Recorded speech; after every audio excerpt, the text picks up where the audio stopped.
తిరుపతి జిల్లా గూడూరు పట్టణంలో సోమవారం నాడు డిఆర్డబ్ల్యూ కాలేజీలో బీజేవైఎం నాయకులు కోల్కతాలో వైద్య విద్యార్థినిపై జరిగిన అత్యాచారానికి నిరసన వ్యక్తం చేస్తూ నిందితులను వెంటనే ఉరితీయాలని డిమాండ్ చేశారు. ఈ కార్యక్రమంలో కళాశాల అధ్యాపకులు, విద్యార్థులు మరియు ప్రముఖులు పాల్గొన్నారు. ఇప్పటికీ ఈ రోజుకి ఈ క్షణం కూడా జరుగుతూనే ఉంది. ఎందుకంటే మనం చూస్తున్నాం, మహిళలకి రక్షణ లేదు. ఎక్కడ చూసినా కానీ 5 సంవత్సరాల పిల్లల నుంచి అదేవిధంగా దాదాపు ముసలి వాళ్ళ మీద కూడా అత్యాచారం జరిగే పరిస్థితులు ఈరోజు మన దేశంలో ఉన్నాయి. ఇవన్నీ అరికట్టాలంటే ఖచ్చితంగా మహిళలు ముందుకు రావాలి, ఖచ్చితంగా గట్టిగా ఉండాలి. ఏదైతే పోలీస్ శాఖ ఇస్తున్నటువంటి ప్రతి ఒక్క విషయాన్ని కూడా ముందుకు తీసుకొని వాళ్ళ అడుగుజాడల్లో ఇప్పుడున్నటువంటి హెల్ప్ లైన్ నెంబర్స్ అన్ని కూడా తీసుకోవాలి. ఎట్లా ఉందంటే వ్యతిరేకంగా ఉంది. ఆమె కూడా మనతో పాటు కలిసి ప్రొటెస్ట్ చేస్తుంది. ఒక సీఎం అయింది, ఆమె కూడా వచ్చి ధర్నాలో పాల్గొంటుంది. ఒక సీఎంగా ఏం చేయాలి? ఖచ్చితంగా వాళ్ళని శిక్షించాలి. కానీ ఈరోజు వాళ్ళందరినీ కూడా గవర్నమెంట్ కాపాడుతుంది, ఎవరైతే అత్యాచారానికి పాల్పడినటువంటి వ్యక్తుల్ని. నిజంగా అండి, ఆ అమ్మాయి ఎంత నరకం అనుభవించిందంటే దాదాపు ఇప్పుడు వీడియో కోల్కతాలో వైద్య విద్యార్థిపై అత్యాచారం పాల్పడిన నిందితుల్ని వెంటనే అంటే శిక్షించాలి అని. ఓకేనా? కోల్కతాలో వైద్య విద్యార్థినిపై అత్యాచారం పాల్పడిన నిందితుల్ని వెంటనే శిక్షించాలి. వెంటనే కోల్కతాలో వైద్య విద్యార్థినిపై అత్యాచారం హత్యకు పాల్పడిన నిందితుల్ని వెంటనే కోల్కతాలో వైద్య విద్యార్థినిపై అత్యాచారం హత్యకు పాల్పడిన నిందితుల్ని వెంటనే We want అంటే justice. We want justice. We want justice. We want justice. We want justice. We want justice. నిందితుల్ని వెంటనే శిక్షించాలి. నిందితుల్ని వెంటనే శిక్షించాలి. నిందితుల్ని వెంటనే శిక్షించాలి. నిందితుల్ని వెంటనే శిక్షించాలి. నిందితుల్ని వెంటనే ఉరితీయాలి. నిందితుల్ని వెంటనే ఉరితీయాలి. నిందితుల్ని వెంటనే ఉరితీయాలి. నిందితుల్ని వెంటనే ఉరితీయాలి. మహిళా లోకాన్ని వెంటనే కాపాడాలి. మహిళా లోకాన్ని వెంటనే కాపాడాలి. మహిళలు అత్యాచారాలపై చేస్తున్న మహిళలపై వెంటనే కాపాడాలి. We want justice. We want justice. We want justice.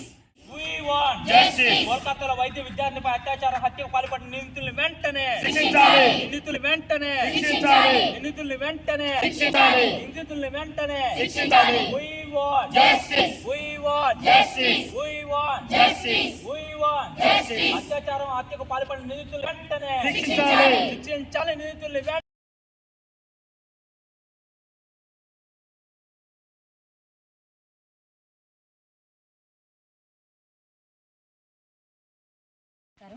మనము ఈరోజు కోల్కతాలో జరిగిన ఇన్సిడెంట్ గురించి ఇక్కడ గ్యాదర్ అయ్యి ఇక్కడ అసెంబ్లీ అయ్యి ఆమె గురించి జస్టిస్ కోరుకుంటున్నాము.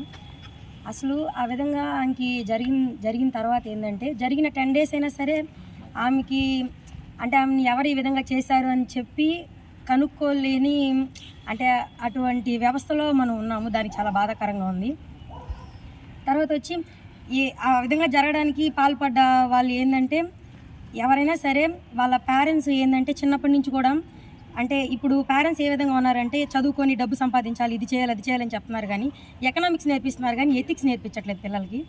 అవన్నీ కానీ చెప్తే అంటే వాళ్ళు వాల్యూస్ అన్నీ తెలుసుకొని అంటే ఎవరితోనైనా బిహేవ్ చేసే ముందు అంటే తను అంటే చిన్నప్పుడు అసెంబ్లీలో చెప్పేటప్పుడు కూడా India is my country, all Indians are my brothers and sisters అని అంటున్నారు కదా. కానీ అది అనడం వరకే జరిగిపోతుంది, కానీ అది ఎవరు కూడా చేయడం లేదనమాట.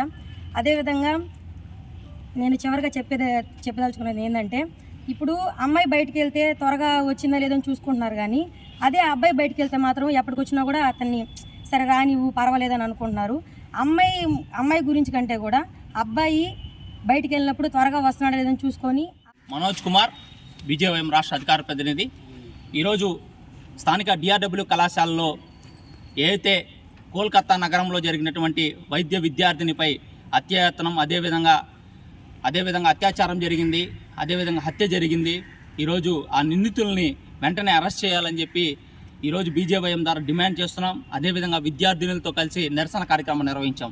మనం చూస్తున్నాం ఈ యొక్క 78 ఏళ్ల స్వతంత్రంలో ఈరోజు మనం బాధపడాల్సిన విషయం ఏంటంటే నేడు మహిళలకి రక్షణ లేకుండా పోవడం. అదేవిధంగా ఈరోజు కోల్కతా నగరంలో అదేవిధంగా ఇలాంటి ఘటన జరిగితే కనీసం మమతా బెనర్జీ గారు పట్టించుకోలేని పరిస్థితిలో ఉన్నారు. ఆమె ప్రొటెస్ట్ చేసిన పరిస్థితి ఉంది. ఎందుకంటే ఒక ముఖ్యమంత్రిగా ఉంటూ నిందితుల్ని ఖచ్చితంగా కఠినంగా శిక్షించాల్సినటువంటి మమతా బెనర్జీయే ఈరోజు పట్టించుకోలేకుండా ఆ యొక్క నిందితుల్ని కాపాడుతున్న పరిస్థితి ఈరోజు వెస్ట్ బెంగాల్లో ఉంది. ఖచ్చితంగా చెప్తున్నాం, కేంద్ర ప్రభుత్వం కూడా వెంటనే చర్యలు తీసుకొని ఈ యొక్క నిందితులు ఎవరైతే ఉన్నారో ఆ నిందితులందరినీ కూడా ఎవరైతే అత్యాచారానికి పాల్పడ్డారో వాళ్ళని ఖచ్చితంగా కఠినంగా శిక్షించాలి, ఉరి తీయాలని చెప్పి మేము డిమాండ్ చేస్తున్నాం. ముఖ్యంగా మహిళా రక్షణ కోసం కేంద్ర ప్రభుత్వం కానీ రాష్ట్ర ప్రభుత్వం కానీ వెంటనే చర్యలు తీసుకోవాలి. ముఖ్యంగా ఏదైతే మహిళల మీద దాడులు జరుగుతున్నాయో, అత్యాచారాలు జరుగుతున్నాయో వీటన్నిటి మీద కూడా వెంటనే ఈరోజు చర్యలు తీసుకొని తగు రక్షణ కల్పించాలని చెప్పి బీజేవైఎం ద్వారా డిమాండ్ చేస్తూ ఆ యొక్క నిందితుల్ని ఖచ్చితంగా ఉరి తీయాలని చెప్పి మేము డిమాండ్ చేస్తున్నాం. బీజేవైఎం నాయకులు ఇక్కడికి వచ్చి ఏదైతే ఒక దురదృష్టకరమైన సంఘటన జరిగిందో దానికి నివాళులు అర్పించాలని నన్ను సోదరుడు మనోజ్ ఫోన్ చేయగానే వెంటనే దానికి ప్రతిస్పందించి ఇక్కడ అసెంబ్లీ కావడం జరిగింది. ఇటీవలే మనం 78 సంవత్సరాల స్వాతంత్ర దినోత్సవం జరుపుకుంటాం. అయినా సరే మహిళకి రక్షణ లేకుండా పోతుంది. కాబట్టి అందులో ఆ అమ్మాయి బయట ఎక్కడైనా తిరుగుతూ ఉంటే జరిగితే అనుకోవచ్చు, కానీ తను పనిచేస్తున్న చోట తను డ్యూటీ చేస్తున్నప్పుడు ఇలాంటి ఘటన జరగడం నిజంగా బాధాకరం. కాబట్టి ఇందాక తమ్ముడు చెప్పినట్టుగా ప్రభుత్వం వెంటనే స్పందించి ఆ దుర్మార్గుల్ని అత్యంత కఠినంగా శిక్షించాలి. ప్రభుత్వాలు కూడా కఠినమైన చట్టాలను తీసుకొచ్చి మహిళా రక్షణకి నడుం బిగించాలని ఈ సందర్భంగా విజ్ఞప్తి చేస్తున్నాను. ధన్యవాదాలు.